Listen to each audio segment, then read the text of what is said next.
Brave spring training has started. There's been bad news. There's a lot to be excited about. We'll talk about all of it with Chad Bishop of the AJC.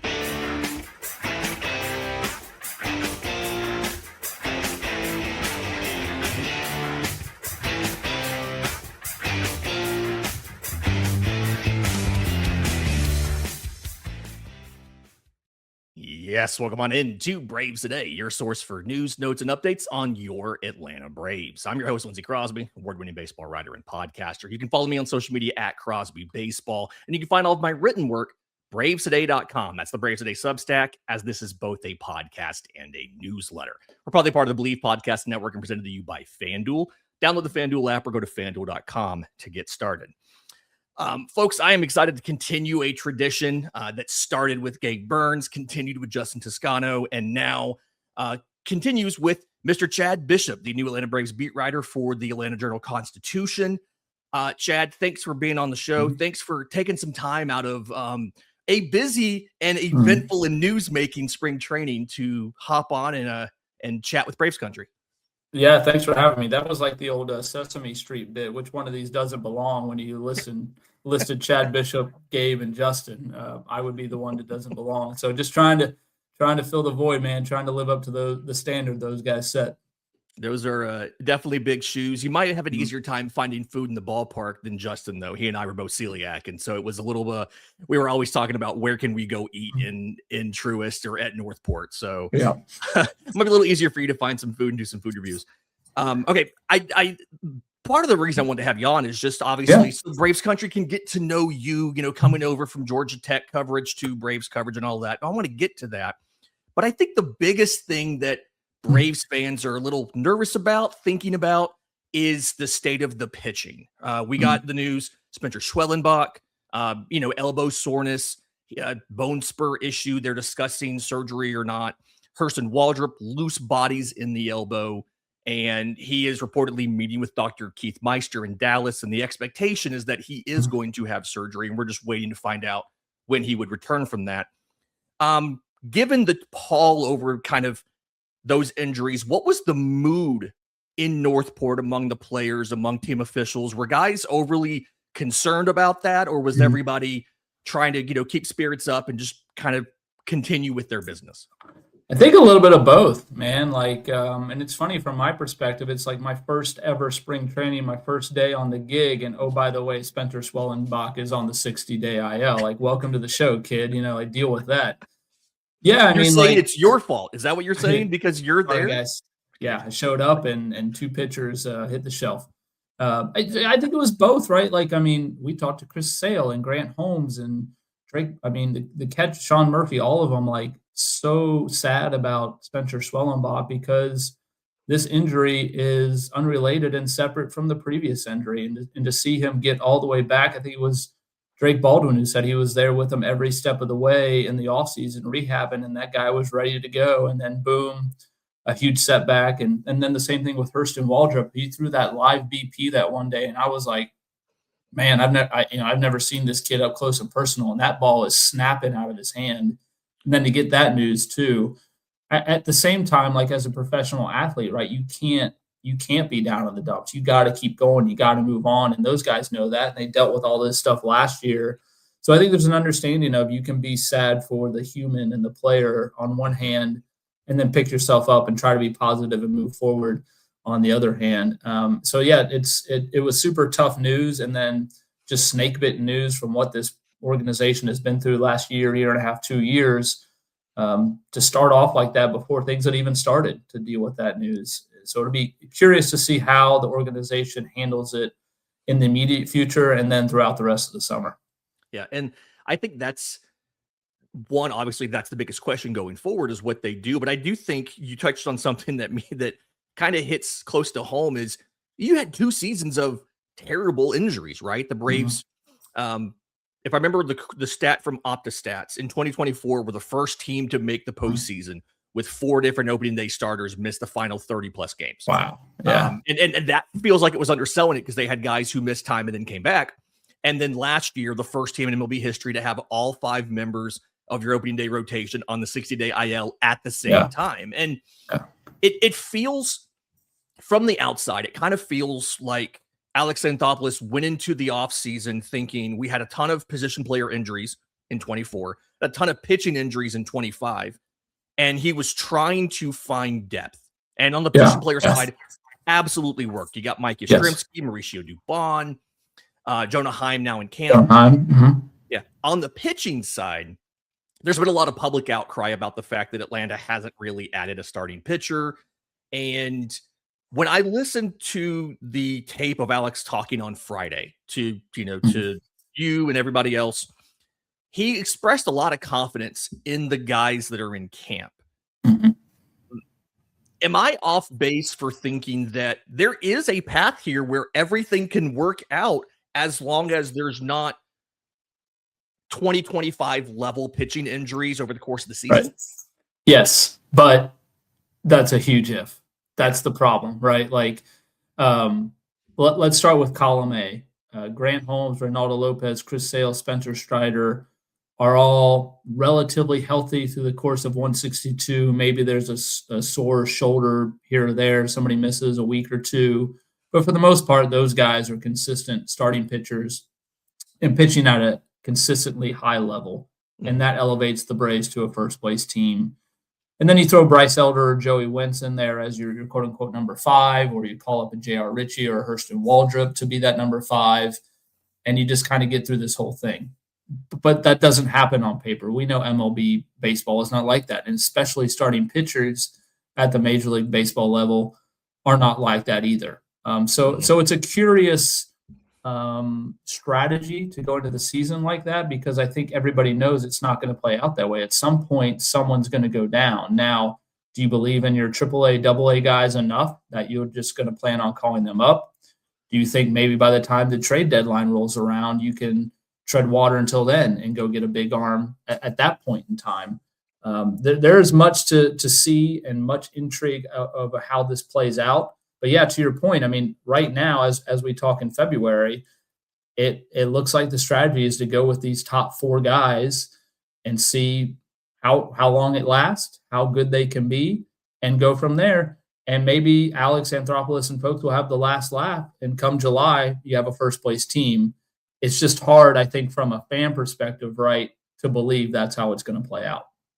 Yeah, it's having that faith, I think, would be a different conversation for a lot of fans had you not lived through 24 and what had happened there. And I constantly fight, like, trying to stay neutral and trying to take a 2,000-foot view on this. I try to think about, like, is this recency bias where I'm concerned about all these guys getting hurt, or is this the nature of pitching? And like Alex did say on Friday, I pulled the quote for the newsletter. Quote, "We will have injuries. There's no doubt about it. We're going to have more. That's just reality." And it feels like, and I think I've said this on the show before, Atlanta kind of made a calculated gamble with the rotation this offseason. They said, we're going to shoot for a top of the rotation ad if we can find one. But we're gambling that if we have injuries, it's not going to take out one of our frontline postseason caliber guys. And that if we do have an injury in that group, it's going to be shorter term. And we just don't know right now on Waldrop and Schwellenbach. Was there a sense when you talked to Walt Weiss and everybody else last week that they think they legitimately could get Schwellenbach back at some point in time in the season? Or is it just kind of a big unknown and they're operating as if he won't be there? Yeah, I think the latter. I think it's a big unknown, and it's like it'll be a bonus and a lift, and almost like a trade deadline acquisition if Schwelly, as he's called, can come back.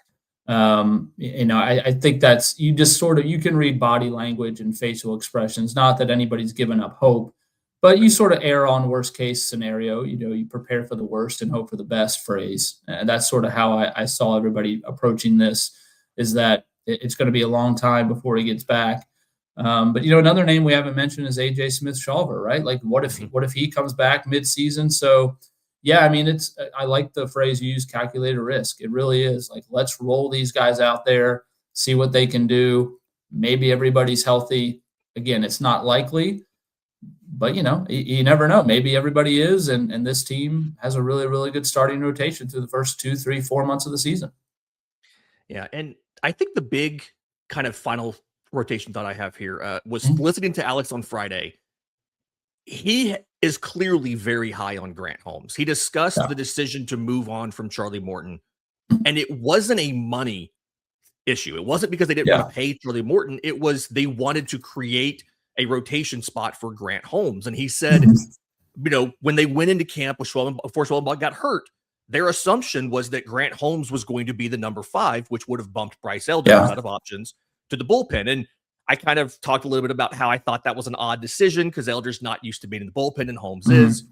But it's clear that they're very high on these guys. And it feels like that's the reason why they've set the bar so high on a rotation ad. If you're kicking Mhm. one of these guys out of the rotation, you're clearly very high on them. It needs to be somebody who's clearly worth it. Given the number of injuries they face, does it feel like they need to maybe come off of that a little bit? Like, I guess in your maybe opinion, Mhm. or is this something where like that confidence is warranted? They've produced really well when they've been healthy, and maybe the Braves have more information than we do on the status of their health. Yeah, I think so. I mean, we forget that Bryce Elder, excuse me, Bryce Elder's performed at an all-star level, right? Like Reynaldo Lopez can be outstanding. Mhm. Grant Holmes can be outstanding despite having elbow issues that he chose not to have surgery on. So yeah, I mean, I think it shows that was the strategy. Let's show a lot of confidence in the guys and the pitchers we have and not just add someone to add someone. Yeah. Sort of the running joke between us has been we're only going to add someone if it's a playoff caliber start. Well, you got to get to the playoffs, right? Yeah. So, It's but not just the reporters who are making those jokes. Trust me. yeah, it's kind of a catch-22. Like it's all good and well to say you want to add a playoff caliber level starter to this rotation, but you're not going to do so at the risk of losing one of the other guys. But you got to get there first. So it's chicken and egg stuff. I mean, like Yeah. and again, it's just time will tell whether this turns out to be a disaster of a strategy or turns out to be the right one. I mean, I'm not necessarily drinking the Kool-Aid, but I mean, you have to put some belief in that if you have 4 of those guys and they're able to be healthy, a big if again, if they're able to do it, it's going to be a pretty solid rotation. Yeah. And I do think it's worth pointing out, I guess kind of a final thought here. I've said that like 3 Mhm. times now on this. But when Alex was in Toronto, like he did Mhm. have a track record of being able to acquire very good pitchers via Sure. trade, whether it was Mark Burley. He Mhm. got R.A. Dickey coming off of Cy Young, didn't have the same production for Mhm. Toronto, but even at the deadline, he acquired Yeah. David Price on an expiring deal at the deadline in Toronto, and it pushed them into the postseason. So there is prior precedent of Alex being aggressive at supplementing the team with a frontline guy when he has the opportunity and the deal makes sense. Yeah. So I do think it's worth pointing out the book is not closed on the Braves Oh rotation. There no. is a chance they can make additions. No, Yeah. and he said that. I mean, like that never ends. And any good any front office guy in any sport is that way. I mean, your phone is Yeah. constantly buzzing and ringing with potential trades, potential signings. And I know we live in a world where we want immediacy, where there's a sense of urgency to do it now, go add that guy before the season starts. But yeah, to your point, maybe it's all right. Well, we will. All right, but let's see what this team does. Maybe this team is in first place, and if we can get that guy at the deadline to push them over the top, they do. So Yeah. again, it's time will tell. It's a different strategy, whether it's the best or the worst strategy. Again, we'll just have to wait and see what happens. Yep. All right. In just a second, I want to move to a little bit of a, I guess, a happier topic. Let's talk about the offense, the position players in Yeah. camp. You just had to talk to a lot of them last week. We'll do that next, right here on Braves Today.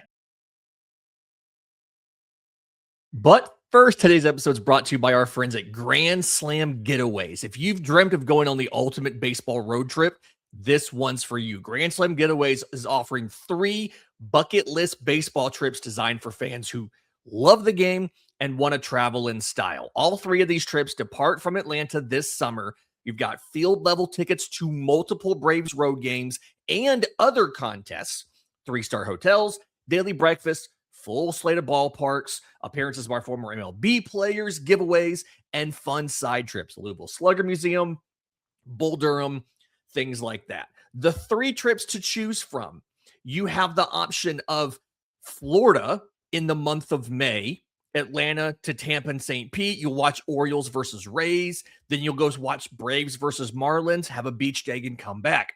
Trip B to the Midwest is in June. Atlanta to Louisville. You tour the Louisville Slugger Museum and Factory. Braves versus White Sox for 2 games. Twins at Tigers. Marlins at Pirates. Diamondbacks at Reds. And then come home.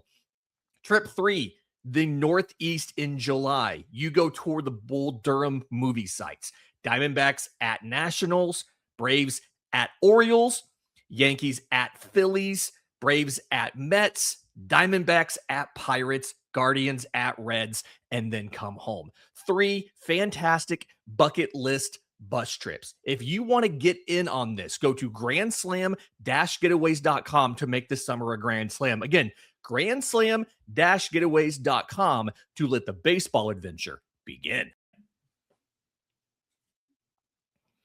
Welcome back to Braves Today. Lindsey Crosby joined by Chad Bishop of the AJC. You can follow him on X at Mr. Chad Bishop, and obviously find all of his work over at the AJC. Definitely worth a subscription. I've had one for multiple years now, and it's probably the best place to get your Atlanta Braves news.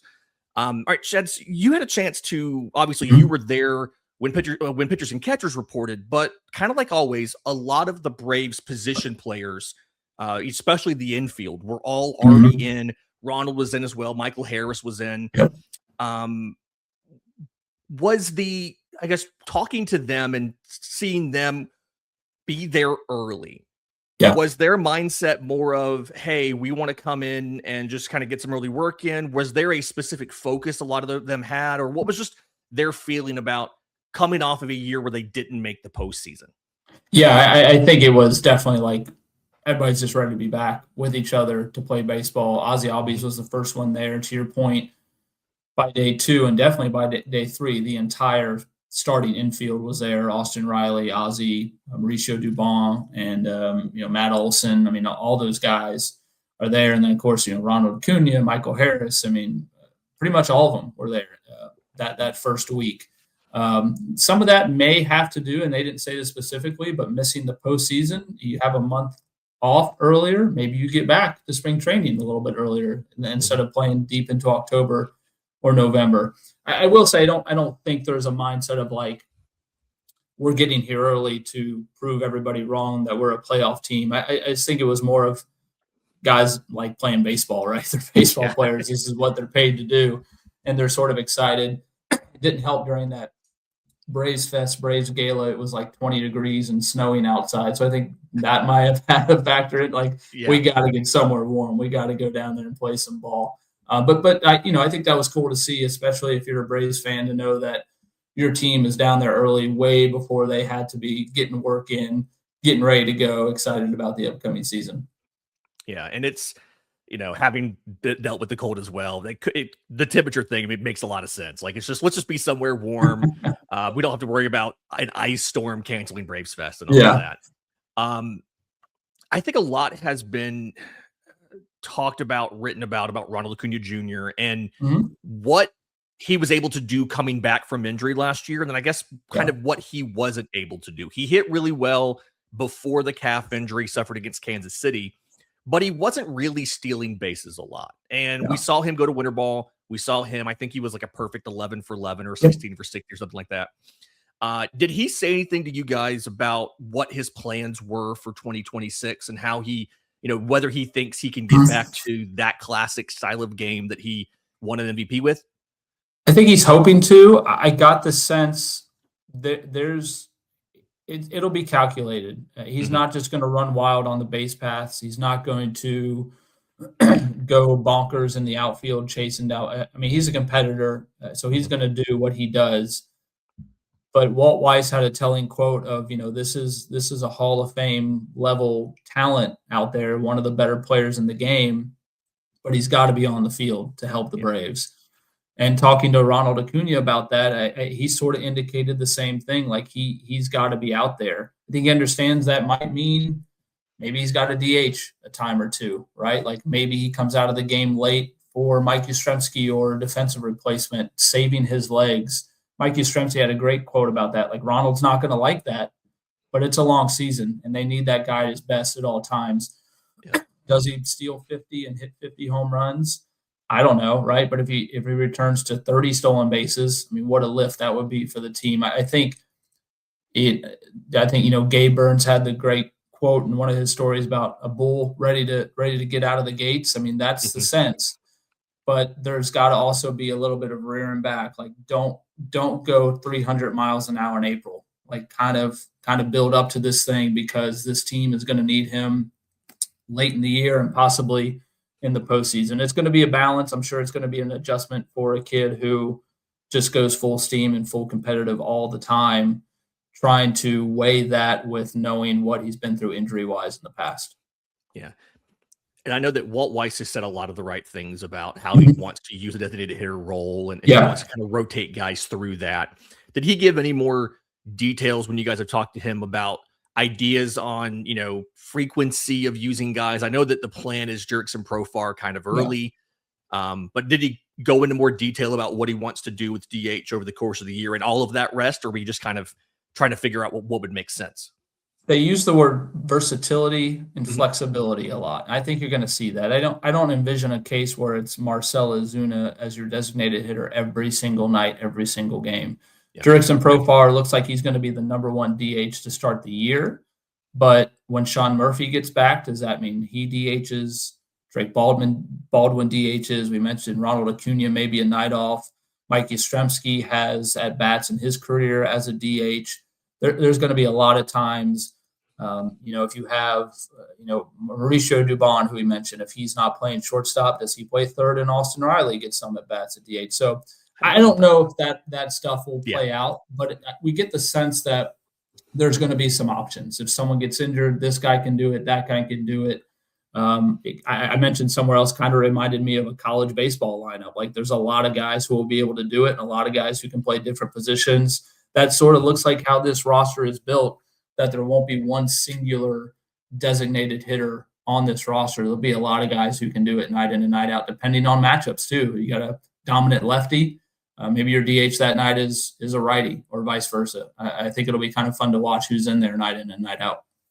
Yeah, and Weiss has said a lot of the right stuff about, how he wants to take the data and build the matchups and find ways to apply that into the game. And I think a lot of Braves fans, it's been interesting to see during the conversation about a new manager. There's a subset of fans that wanted a modern, analytically inclined manager. There was a subset of fans who wanted some continuity with the Braves and what they've done. And it kind of feels, everything I've heard so far, at least, that Walt Weiss is maybe in that blend in the middle of understanding a lot of the modern data concepts, but not being beholden to it just very strictly. Is that the sense that you've gotten, or am I maybe a little off base there? Very much so. And I would throw Tyler Hefner into that mix, and the Braves' new pitching coach. The phrase they use is they speak the language. They speak the data analytics language. But there's also a relational aspect in getting to know Walt Weiss a little bit. He understands that the game has evolved, the game has changed. You need to use those numbers and that data and those analytics and that analysis to get a leg up and to get wins where maybe you thought there weren't wins. But at the same time, it's still a human game with human nature and human elements, and you got to form those relationships as well. So yeah, I do think there is a good mix, especially with Walt Weiss. He had a good conversation with me about his son, who's in that realm, who's now with the Texas Rangers organization, and some of the data that his own family has used over the years, and analytics, and how he's bought into that a little bit. But again, it's not going to drive every single decision. Maybe only helps complement decisions and educate. And at the end of the day, though, it's humans and being a human manager and being a relationship manager, combining the two to put forth the best team that the Braves can. Yeah, I think something that a lot of people miss, maybe both on the analytics side and on the scouting old school side, is the human element in there. And maybe like this guy's the best matchup against this pitcher, but like maybe that guy's not feeling well that day, or maybe he's he's in a slump or whatever it might be. I guess kind of final question before break on the coaching staff. It's a lot of turnover here, right? You mentioned Jeremy Hefner, but you've got Antoine Richardson at first base. And like Tim Hires was really kind of the only holdover, him and Eddie Perez. What was the sense in camp of the level of familiarity between the coaching staff, I guess with each other, but also with the players? Was there a lot of still getting to know you kind of stuff, Yeah. or were they already past that and kind of getting into the nitty gritty of what they wanted to work on? I think, yeah, outside of Tim Myers, there was a lot of getting to know. In fact, Tyler Hefner talked to us a lot about that. Like, part of it was just being present and chatting with guys and getting to know where they came from and what's worked in the past, what hasn't worked in the past, and who they've worked with, et cetera, et cetera. I think there's a lot of, hey, nice to meet you. Tell me about this. There's a lot of that going around, which, and I think some regards can be positive, right? Because there's a freshness, there's a newness, there's new voices, there's a little bit of new energy. That stuff will fade away here over the next few months for sure. But yeah, I think early on, there is a lot of good to meet you. Where are you from? Oh, I know this guy. I know that guy. Around the coaching staff, and but it's also been fun for a lot of guys to meet new faces and form new relationships. Yeah, it's, to me, this kind of ended up being the sweet spot of like, hey, you kept some continuity, but you brought in a lot of new faces to a roster that's on win-loss wise underperformed the last 2 seasons. And maybe, you bring in a Jeremy Hefner and Richardson from the Mets, or, you bring in whoever else, and they can bring a new way to look at things, and they can kind of, catch something that maybe the previous staff missed, or have a new way of doing things. I think it's kind of a good blend there. Did I say Tyler Hefner? I clearly meant Jeremy. Yeah, that's my bad. My bad, folks. I know I'll get murdered for that somewhere. So I just want to clarify. We have some pretty understanding. Listen, listeners of Braves Today, viewers of Braves Today, they know ball. They're pretty understanding on this kind of stuff. So I'm confident. Stuff, it's my first day. I'm just going to keep using that until I can't use it anymore. I'm confident they'll take care of you here. All right.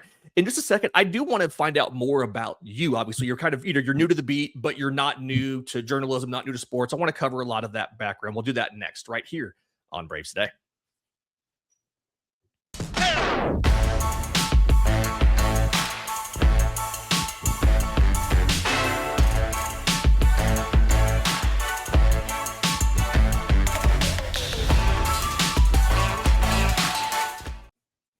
Final segment of Braves Today. Lindsey Crosby, Chad Bishop of the AJC. Again, you can find all of his written work at the Atlanta Journal-Constitution. One of the best resources, him, Gabe Burns, Ken Segura, Michael Cunningham had a column just the other day about pitching and payroll and things like that. It's a whole team effort over there. So you came to the Braves beat from the Georgia Tech beat. And I know a lot of college beats are kind of focused on football, focused on basketball. But obviously, you did see Georgia Tech baseball play a bit, attended some regionals. We were talking before the cameras came on. I think the number one question Braves fans want to hear from you when it comes to your experience at Georgia Tech is Drew Burress going to fall to the Braves at 9, and should they take him if he's there? Man, I don't know if he's going to fall. They should take him if he's there. But yeah, I got to know Drew when he first came to campus at Tech. Did a big feature story on him growing up in the Warner Robins area of Georgia. And just, I mean, you talk about a competitive, SOB. Can I say that? Yeah. I mean, that guy, that guy is. It's my show. There's no boss. I'm the boss. Love it. Man, he gets after it. And it's funny because he's a little bit on the shorter side, but he's got that chicken hawk mentality to him. I mean, he's going to go up there and just bomb home runs every at bat, but plays pretty good center field too. So he's an outstanding talent, and Tech's got a loaded team with Von Lackey as well. And the Hernandez kid is outstanding. So it's just a big time program, and I'm sure they're thankful that I stepped aside so they can go back to Omaha now for the first time in a long time. Man, it's a high quality roster they have over there this year at Georgia Tech. Yeah, and for you, I mean, kind of Georgia Tech was covering that beat was a culmination of, you've been in sports and athletics all the way through. You graduated from Georgia Southern, but you worked for Vanderbilt in the athletic communications department, covered a lot of different beats. What's, I guess, the thing that you think you're going to be able to bring to the Braves beat that it doesn't really have from these established baseball lifers who have been here, like Mark Bowman, who've been doing this for 30 years or so? Yeah.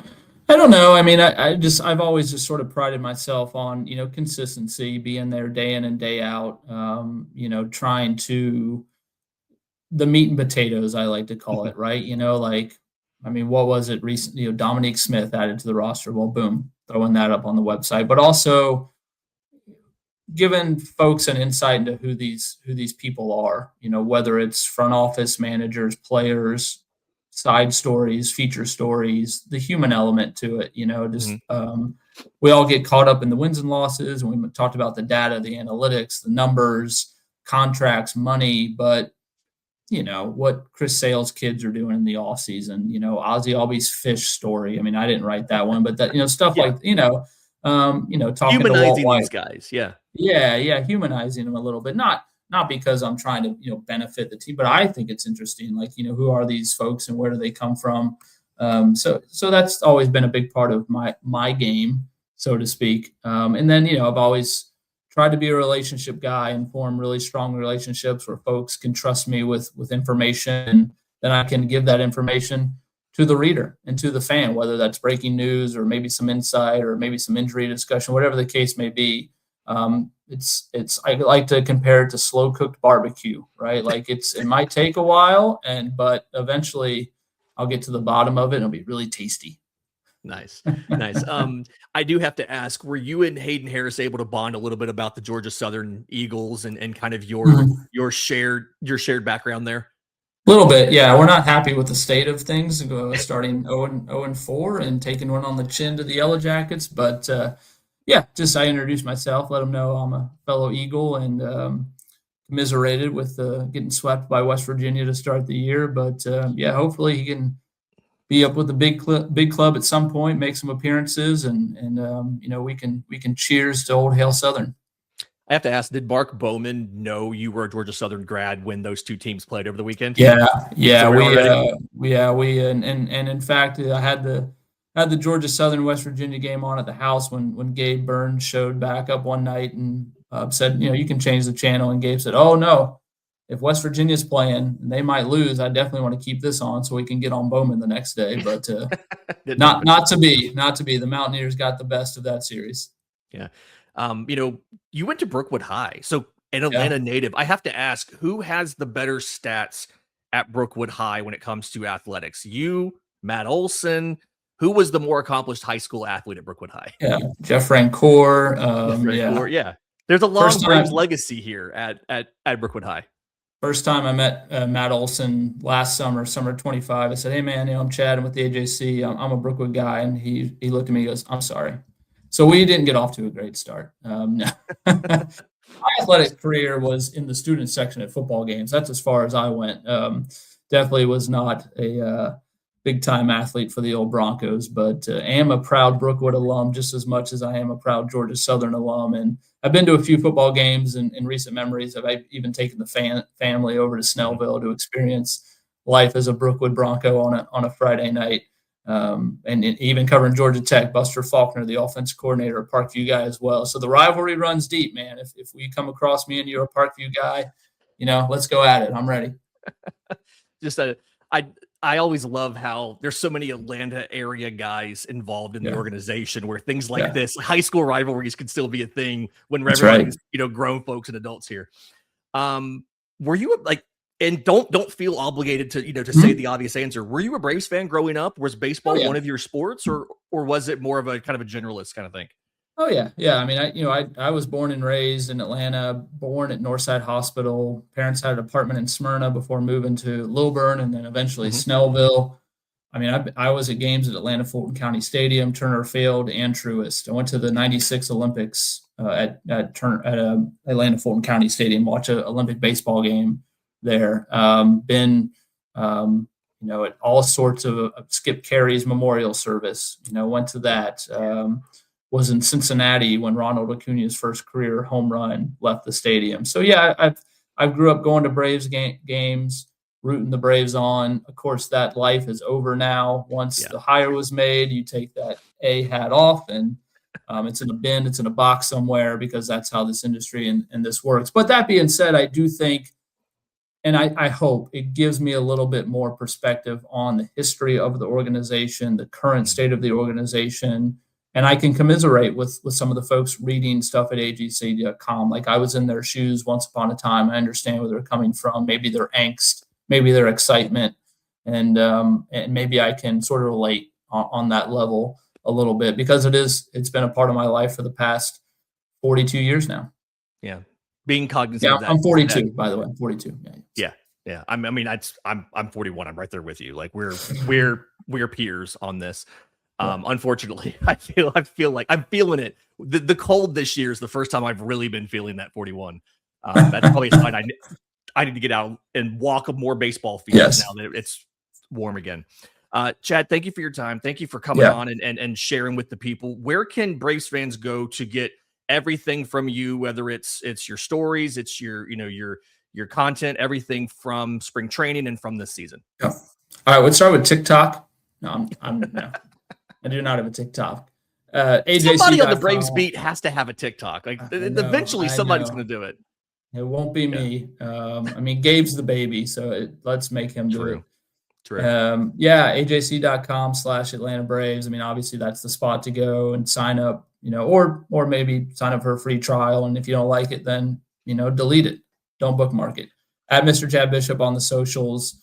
Post a lot of stuff on X/Twitter, not as much on the Instagram, but maybe that changes here over the years. And those are the spots, man. Just follow, reach out. My DMs are open. Hit me, email me, whatever the case. Like, I'm always willing to respond, keeping those lines of communications open. We have questions. We have a mailbag. We have a newsletter. Sign up for all that stuff. And let's do this, man. Let's go to the World Series. It's the Bishop Bump. I'm here to push the team over the edge. You guys heard it. The Bishop Bump is real. Right. Do the free trial to the AJC. I'm confident you're going to love it. And you're going to end up subscribing. If you don't, or if you have complaints about it, send those to @GabeBurnsAJC on social media. That's where we handle that. This has been Braves Today for Wednesday, February 18th. Do me a favor. Please like the video. Please subscribe both here and at bravestoday.com for our daily Atlanta Braves newsletters. Until next time, this has been Braves.